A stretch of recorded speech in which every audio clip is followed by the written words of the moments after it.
You're listening to God's Plan Radio. Do not give up. The beginning is always the hardest. Here's your host, Russ Conway. Good morning, everybody, and thank you for tuning in to today's daily devotion.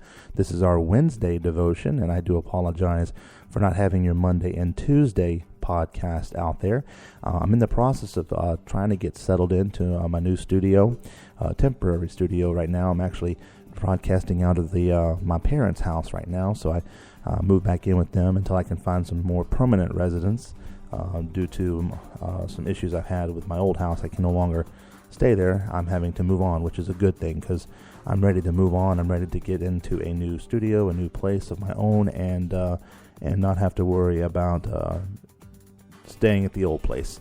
So I do apologize for any inconvenience that you guys have experienced through these last 2 days, and I have a great vacation. I had a great time off. I spent some time with my grandma, and my uncle and my brother and his wife and his kids came into town, and it was just an awesome time.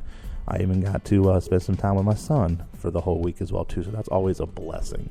So the Lord is definitely doing some great things in my life, and, you know, that's what kind of actually inspired me to talk about today's daily devotion, and I'll be going into that very soon. But before I do, I just want to mention real quick, if you are in the Hinesville, Georgia area, and you are looking for a good church to attend, definitely check out Life UPC. You can go to their website, lifeupc.org, find out all about them and how great a pastor and first lady that we have, Pastor Tommy and Shana Crutchfield. They are a blessing to us in the community, and always an inspiration when you go to church and you can listen to them. So I definitely advise you check out their website. Don't forget to check out ours too, godsplanradio.com. I kind of sound like a infomercial there. Go and check out godsplanradio.com. But the Lord is good. And we had an awesome service last night. Pastor had talked out of the book of Psalms 1, 2, 3, 4, and 5, focusing on the main verse of Psalms 1, which is a good scripture. Highly recommend reading that, and I challenge you to try to memorize it too if you can in a week, because it's definitely something that I'm pushing myself to do. I used to memorize it back in school when we had I used to go to a Christian academy, Eastgate Christian Academy in Savannah, Georgia, and we had to memorize our scriptures and stuff, and that was one of the scriptures that I had to memorize. But I'm not going to lie to you, my brain has seemed to have forgotten how to say it, so I cannot quote it no more. It's sad, but my mom, she quoted it last night at the church, and kind of, I would say kind of like, you know, kind of showed off a little bit, not in a bad way, but in the funny way. You have to know my mom to know what I mean when I say that, but showed me up. That's a good word. She showed me up. And she remembered the scriptures from her days being at the Eastgate Christian Academy. So I was like, man, I'm really behind schedule. I got to get to work on that. But if you are in the Hinesville, Georgia area and you want to attend a good church, our services start at 10 o'clock on Sunday morning. That's our Sunday school type service. And then our regular Sunday service starts at 11 a.m. and that's Eastern Standard Time. And then we have our Tuesday night services, which start at 6:30. They're located at 1301 Pipkin Road. That's in Hinesville, Georgia. And I recently learned that the zip code for Hinesville, Georgia is actually a fairly easy number, and I'm really shocked that I did not have it memorized. And I wrote it down the other day because my mama said I had to memorize this website. I said, or zip code, because I'm not doing too good. But the zip code is 31313, so I don't know how I could not remember that code. But it's 31313. So if you guys are looking for the church and you type in on your Google map or your directions on Google, type 1301 Pipkin Road, Hinesville, Georgia, 31313, and you'll find us. And we would love to have you come out and visit with us in our multicultural church and just worshiping God and feeling this presence of Him and getting a blessing. So let's go ahead and let's move into our daily devotion. I'm actually getting this information from guidepost.org. It was written by Elizabeth Peel Allen, and it says Bible verses about success. What is success? Wealth, fame, power. Dr. Norman Vincent Peale, author of The Power of Positive Thinking, defined it this way: after decades of experience, I am more confident than ever that the Bible principles can help anyone, anywhere, live more efficiently. Real success is the spiritual process of developing a mature and constructive personality through which we can accomplish our highest objectives. With the help of God, the scriptural principles of faith, determination, positive action, moderation, goal setting, and perseverance contribute to achievement in both the spiritual and the material worlds. God gave Joseph success in everything he did. The Lord was with Joseph, and he was a successful man. The Lord made all he did to prosper in his hand, and that was Genesis 39, 2-3. If you want to be successful, follow these 6 steps. Put God first. God promises that when you put him first, you can accomplish everything you need to. The Lord will give grace and glory. No good thing will be withheld from those who walk uprightly. That's Psalms 84:11. The second step is go for the goals. Focus on the goals God leads you to. Give time and thought to achieving them. That's Proverbs 12:24 promises, work hard and you will be a leader. Step 3, dream big. Think of the Bible heroes you have admired all your life. Abraham, Moses, David, Paul. They were men of courage and faith who accomplished great things with God's help. Step 4, stick with it. The Apostle Paul concentrated on one thing, forgetting what is behind and straining toward what is ahead. I press on toward the goal to win the prize for which God has called me heavenward in Christ Jesus. That's Philippians 3:13-14. Make sure your goal is the right one and then give it your full effort. Step 5, motivate yourself. Every day, except to do great things, think positive thoughts. Fill your mind with affirmations, like this one found in Chronicles 22:13. Then you will have success if you are careful to observe the decrees and laws that the Lord gave Moses. Be strong and courageous. Do not be afraid or discouraged. And step 6, gather good support. 2 are better than 1 because they have a good return for their work. If one falls, his friend can help him up. But pity the man who falls and has no one to help him up. That's Ecclesiastes 9:10. Look for people who share your values and your faith. That was on guidepost.com by Elizabeth Peel Allen. And you know what's interesting about those steps too is that it's something that I think we as Christians, or I won't even say Christians, we as apostolic faith or any faith, Baptist, Lutheran, Methodist, we tend to go through this rut, or we tend to go through this part where we know these steps. And we realize, okay, that's what my dad told me, or my granddad told me, or my mom told me.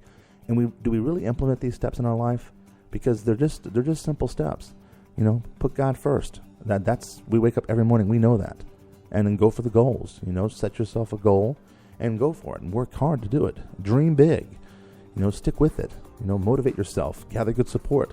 That's church right there in itself. That's your church family, Last night we went to Taco Bell in Hinesville. We always go there for Taco Tuesday. And I had the pleasure of talking with one of my good brothers in Christ, Brother Parks. And he was telling me about his story and everything else. And, as I was listening to him tell me about his story, it motivated me. My brother in Christ helped to motivate me through a very hard time in my life. I don't wish anybody to ever get a divorce. It's not something that I would want on my worst enemy. And I made a lot of enemies in my past, people that really, they got on my nerves, they made me mad, but I had to forgive them, and I had to move on, and I had to put it behind me. And I wouldn't wish a divorce on any of those people, And divorce changes people. It changes me. It changes my mindset. I'm getting closer to God. I'm helping myself move forward. And whatever you're going through, whether it's a divorce or whether it's an addiction or whether it's something that you cannot seem to get past, that's when you put your faith in God. Step 1, put God first. And then step 2, set goals for your life. My goal is that I want to get all my past debt cleared up so I'm debt free, and I want to be able to do this and get my own place, and that's my goal. And step 3, dream big.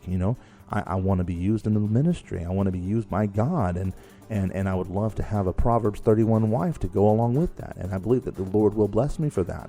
And then number 4, stick with it. I'm going to keep harping at it, and I have to motivate myself. Step 5. And then of course, what do you do when you have to motivate yourself? You need support. So get a good support team. That is the church. That is your church family. Every one of them steps there by going to the altar, getting down on your hands and knees and praying that God blesses you and God moves in your life. That's the first step, putting God first. You could almost kind of say that's the plan of salvation. And if you want to know more about the plan of salvation and how you can be saved and how you can make it to heaven, email me, godsplanradio@gmail.com. I would love to talk with you about that, answer questions you might have. And if you don't have any questions at all and you're just going through life, don't forget, get you a good support system. You know, my divorce care leader, Sister Joanne Ing, has been a blessing in my life, because there's so many times I feel depressed because of this whole divorce, and she's uplifted me. She's been a good support system for me. And you know, she teased me. She said, I'm going to be your big sister and nagging at you. And I've never had a sister before, so if this is what a sister's all about, then, you know, I appreciate her, because she has truly helped me out a lot. And you know, with help of my mom and dad and my spiritual mother and father, with Pastor Crutchfield and Sister Crutchfield and the church, you know, they have helped me accomplish so much.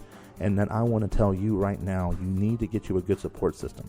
If it's the podcast, keep listening to the podcast. If this is what motivates you to keep going for God and not quitting, then keep listening to the podcast. Because I promise you, as long as I've got breath in my lungs, as long as I've got a mind that functions and I can talk and I still have a voice, you are going to hear from me every day. That is a mission that God has given me.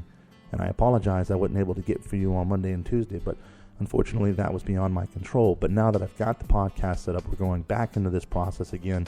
And the Lord is going to bless the podcast, because he's going to bless you, because he's going to bless your ministry, and he's going to bless your spiritual soul. And the reason why I know it is because God has told me to do this. And where God is at, no man shall tear it down. And I believe that. So I hope that this motivated you today, and I hope that you were able to get some inspiration from this episode. If you want to check it out later, you can go to our website at godsplanradio.com. You can listen to the podcast there. It will be available until tomorrow after 11:10 a.m. Eastern Standard Time. But you can always go to our recording studios website. Just go to our website, godsplanradio.com. Click on the recording studios website button at the top, and it will take you to the studio site where you can listen to past episodes. Thank you guys again so much for supporting God's Plan Radio. I really appreciate your comments, your feedbacks, everything that you guys have told me. It is a real blessing to be able to see God work in this world. And he's performing miracles before your eyes, everybody. You know, and some people say, well, I don't see a miracle, you know, but you got to look for it. God has a miracle for every single one of you. And if that's to give you another breath of air to live for one more day, then you should wake up in the morning and the first thing you should say is, thank you, God, for giving me this day. Thank you for giving me this air in my lungs. Thank you for allowing me to keep going, because without him, we cannot survive. He created life. He can end our life anytime he wants to. So just remember, you have to put God first. Look at what he gave up for us. What did he do? He died on the cross for us. He did all that for us. He didn't have to. He was an omnipotent being. He was an almighty God. You know, he didn't have to, but he cared about us. He created us because he loves us. And he wants us to be closer with him. And all he wants to do is just have a walk with you, have a relationship with you. He wants you to talk to him. You know, and so many times, I even myself am guilty of this. I get caught up in the world, and I'm like, Lord, I'm sorry. It's been a while since I've talked to you, and I apologize. The Bible says pray without ceasing. Pray in the morning, pray at night, pray at day, pray in the sleep. You know, I mean, it talks about that. So we went a little longer today on our podcast, and I do apologize about that, because I was trying to make up for Monday and Tuesday. But I want to say thank you again so much for tuning into our show. Don't forget, tomorrow at 11:10 a.m. Eastern Standard Time, you can check out our podcast as well. I am so excited about the changes that are coming into our church. We're getting a new building now. Pastor was showing us the blueprints a few weeks back, and I'm super excited to see what God's got. You know, it's going to be a bigger church, allowing for more people to have a seat, and it's just awesome. I am so excited to be a part of his kingdom, to be a part of his work. And thank you guys again so much for being a huge supporter of God's Plan Radio. I hope y'all have a blessed day. This is your host, Russ Conway, signing out. Y'all have a great afternoon. You're listening to God's Plan Radio. Do not give up. The beginning is always the hardest.